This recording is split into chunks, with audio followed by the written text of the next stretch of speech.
Let me ask you something.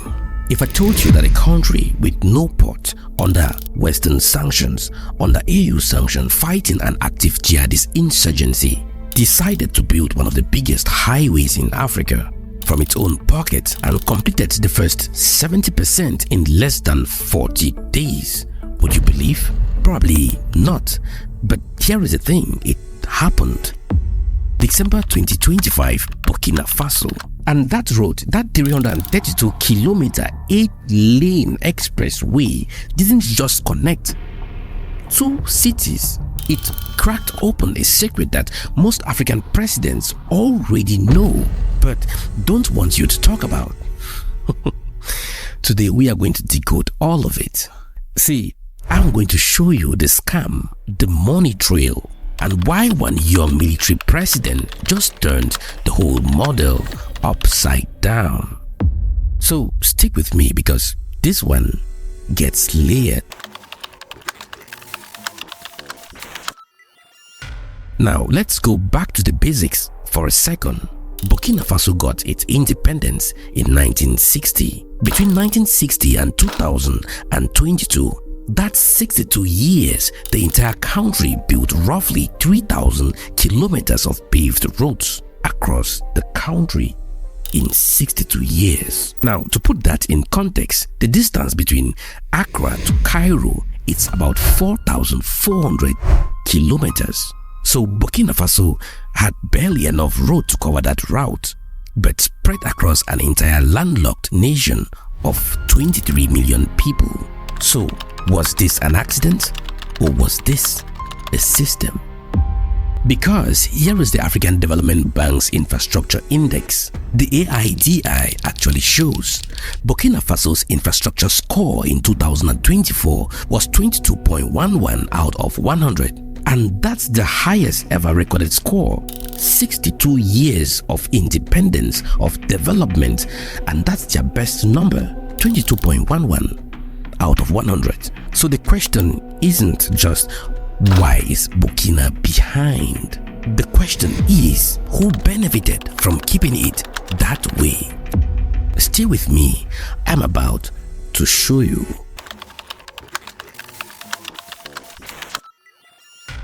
Now, let me show you how the game works, because it's not a conspiracy, it's just the way it has always been done. A government wants to build a road. They put out a tender. A big contractor bids, usually connected to someone in the government or simply the only firm with capital to show up. Now, they win the contract, let's say $100 million. The contractor takes their fee, maybe 20 to 35% right off the top.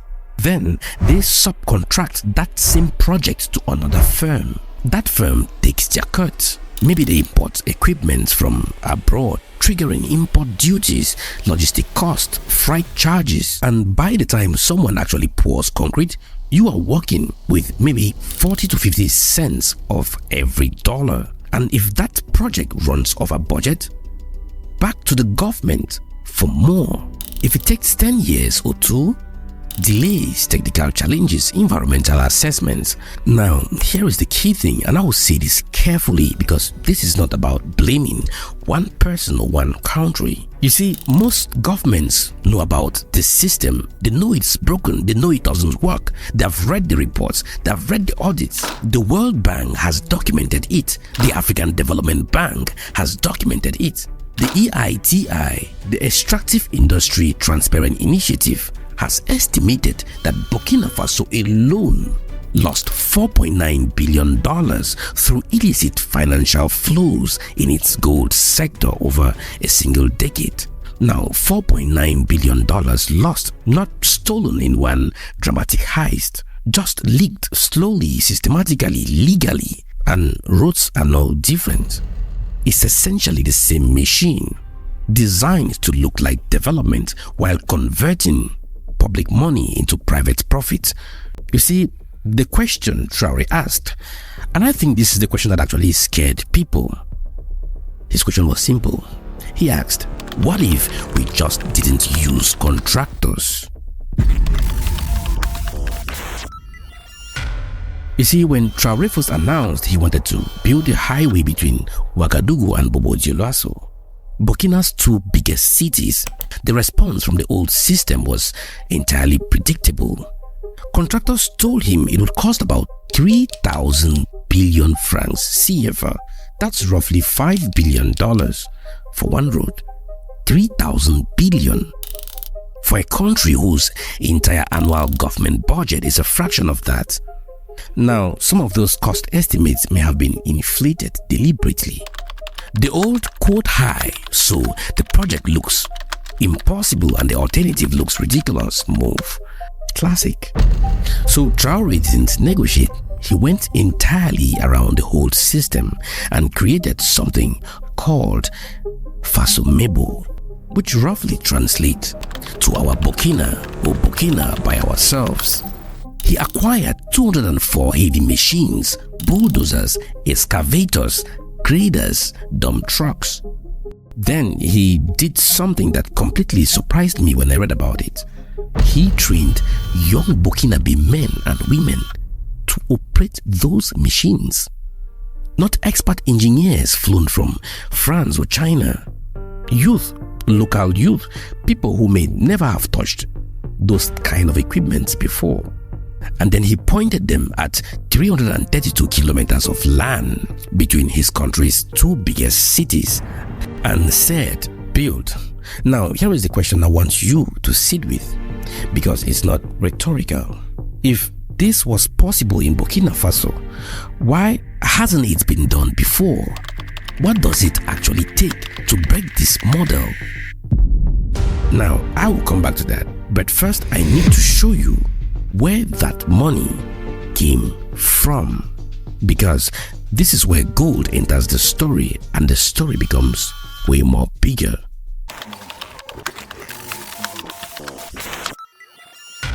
Now, let me give you some numbers. In 2023, Burkina Faso produced approximately 57 tons of gold. That made them one of Africa's top 5 gold producers. Now, gold accounts for 70 to 80% of Burkina Faso's total exports. It contributes 15 to 20% of government revenue. So this country is sitting on enormous natural wealth. But here is the footnote many people are missing. The EITI estimates that over a decade, Burkina Faso lost $4.93 billion through illicit flows from the gold sector alone. Money that was mined in Burkina, processed or sold somewhere else and never fully appeared on any budget. And here is a related pattern documented across the region. In one West African country, the Ministry of Mines officially reported only few kilograms of gold produced in a given year. But the Middle Eastern country's annual trade report showed they had imported tons of gold from that same country. Tons, not kilograms. So imagine your Ministry of Mines declare that they have sold only a small quantity of gold for the whole year, and then during another country's report, they read out loud that they bought from your country tons of gold. So either somebody can't count or somebody don't want to. Traoré looked at that reality and made a decision. Then he began nationalizing gold mining assets through a state-owned vehicle called SOPAMIP. Now, according to Reuters, by April 2025, Burkina Faso had nationalized at least 5 industrial gold mines, with the Prime Minister publicly stating more were coming. And it worked, at least in terms of revenue capture. State-controlled artisanal gold collection hit 8 tons in 2024, then 11 tons in just the first quarter of 2025 alone. That gold is now going into the national budget, and the national budget is now going into roads. Now let me explain this another way. In Africa, most countries suffer from underreporting of extracted resources. Let me go further. Let's say a French company, sorry, it's just an example, gets to your country, and for every ton of gold extracted, they have to pay a particular price or royalty. But then there is underreporting because they don't want to pay up to a particular amount. Before Traoré took over power, you used to hear figures like 10 tons of gold extracted, 20 tons of gold extracted. But today we hear about hundreds of tons of gold extracted. Hundreds of tons of gold extracted in a year. That's a very big difference. So Burkina Faso essentially took the money that was leaking out of the system, plugged the holes and redirected it towards asphalt. And the results?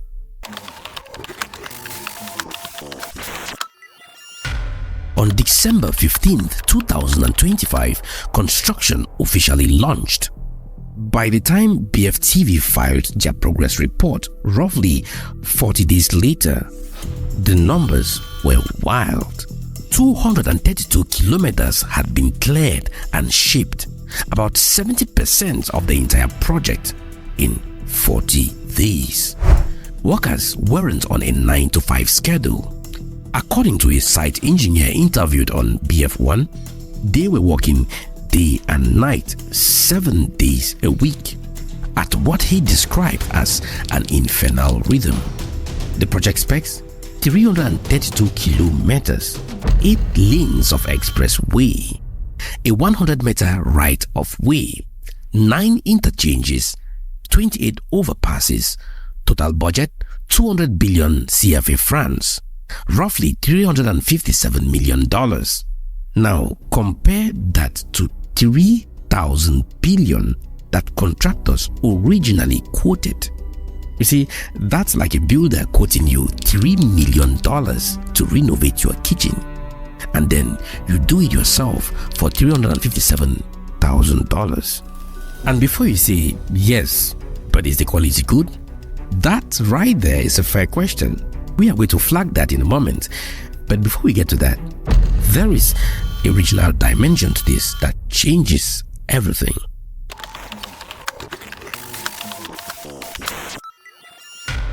Now, here is the geopolitical dimension that doesn't really get enough attention. Burkina Faso isn't building its highway in isolation. It's a bloc, the Alliance of Sahel States, or AES, alongside Mali and Niger, 3 landlocked countries that have all experienced military takeovers, expelled French forces, and stepped back from ECOWAS. And together they are building something that looks less like a standard African government and more like a Sahelian doctrine. Self-reliance, resource sovereignty, infrastructure as a security strategy. Think about it from the logistic angle. Burkina Faso sits at the crossroads of West Africa. The Ouagadougou-Bobo expressway directly links to corridors running to the ports of Abidjan, Lomé and Tema.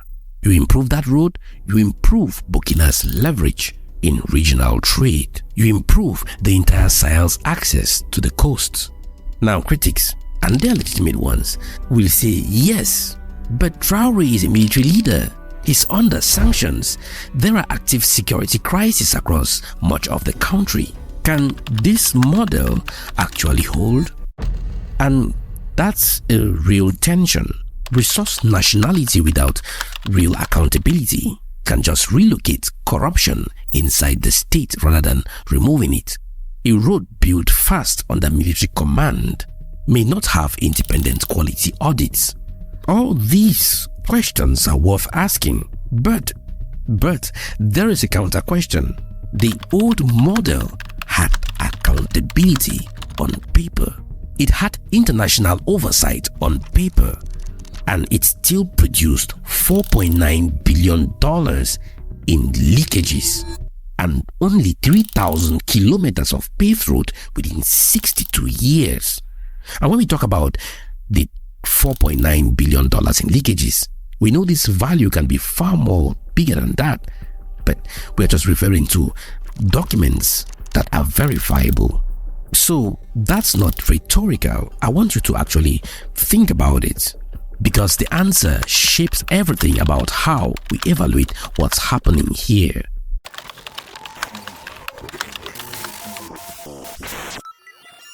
There is a saying, and variations of it exist across the continent, that roughly translates to "the one who runs with others runs far." For decades, African developments have been built on partnerships with the World Bank, with bilateral donors, with international contractors. Some of that produce real value. Schools, hospitals, roads. I'm not dismissing any of that. But the question Traoré seems to be testing is, what does it look like when the gold, the machines, the youth, and the urgency all stay in the house? You see, Africa's development path doesn't have to be a photocopy of Europe's. Europe built its infrastructure in a completely different context, different colonial leverage, different resource access, a different timeline. And copying that model haven't always served Africa well. Maybe some infrastructure needs to be treated like a military campaign. Urgent, centralized, fast, non-negotiable, not forever, but for a reason. You see, there is another proverb that says, wherever a road passes, development follows. Maybe in Africa, we need to take roads as emergency so that development follows fast. That's what Burkina Faso is testing, and the results are at least interesting enough to take seriously.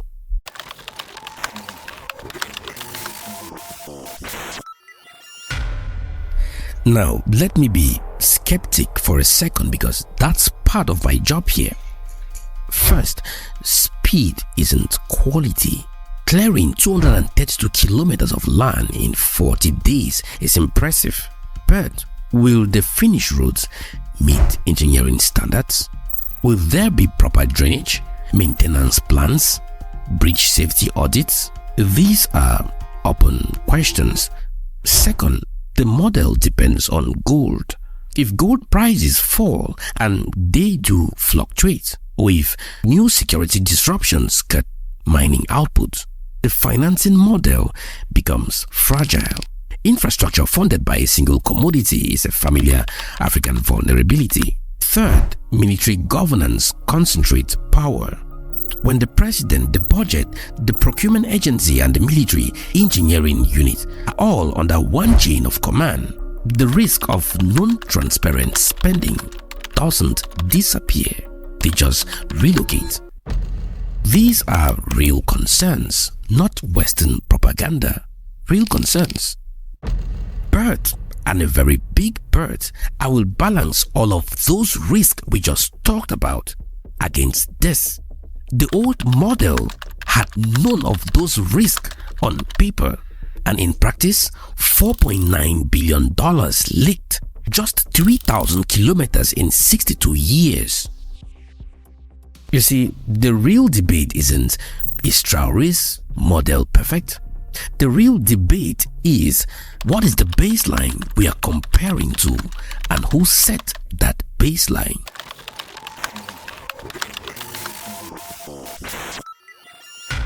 So let's land the plane. What Burkina Faso did, whatever you think of Ibrahim Traoré as a political figure, is expose a structural question the whole continent has been avoiding. The question is not, why are African roads bad? We all know the answer to that. The right question is, whose interest does the current infrastructure model actually serve? And is there another way? Burkina Faso is now building 3,000 kilometers of roads per year, something that was done within the time span of 62 years. So they are marching 12 months what took 6 decades before. Whether that pace sustains, improves, or collapses will tell us a lot. Watch this space. But here is what I would like to leave with you, and this is the part I would like you to reflect on, not just react to. Now, if your government announced tomorrow that it was cutting out all foreign contractors, buying its own machines, training its own youth, and building its own highway, would you trust it? And if your answer is no, what will need to change for your answer to be yes? Because that gap between the instinct to doubt and the conditions needed to trust is exactly where African development is stuck right now. And filling that gap isn't just a job for government, it's a conversation for us. If you found this video useful, share it with someone who only reads the headlines. You see, the full picture matters, and if you want to go deeper on the AES blog, Gold Politics or Road Economics Across Africa, drop it in the comments, I'll read them. I'm Asongwed Luis, you're watching Africa Today, and this is a strategic lens. If you haven't joined our membership, I don't know what you're waiting for. See you in my next video. Bye.